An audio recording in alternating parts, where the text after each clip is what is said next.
Hello అండి, welcome to Shri kitchen. ఈరోజు మనం జస్ట్ 5 మినిట్స్లో సింపుల్ అండ్ టేస్టీ స్వీట్ రెసిపీని ఎలా చేసుకోవాలో చూద్దాం. దీనికోసం హాఫ్ కప్ అటుకులను తీసుకుందామండి. ఒక మిక్సీ జార్లో 3 టేబుల్ స్పూన్ షుగర్,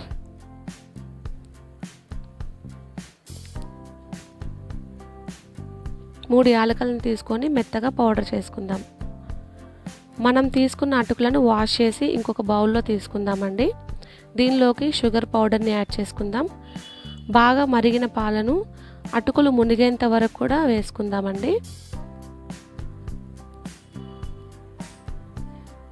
దీన్ని మంచిగా మిక్స్ చేసుకుందాం. అంతే అండి, ఎంతో tasty and simple sweet recipe అయితే రెడీ అయిపోయింది. దీన్ని అయితే వేడివేడిగా ఉన్నప్పుడే తీసుకోవాలండి. చల్లగా అయిపోయిన తర్వాత అంత టేస్ట్ అనిపించదు. మేమైతే చిన్నగా ఉన్నప్పుడు ఎక్కువ దీన్ని తినేవాళ్ళమండి, ఎందుకంటే చిన్నపిల్లలు కూడా సింపుల్గా దీన్ని చేసుకోగలుగుతారు. మరిన్ని రెసిపీస్ కోసం please like, share and subscribe our channel. ఈ రెసిపీ ఎలా అనిపించిందో కామెంట్లో తెలియజేయండి. Thanks for watching.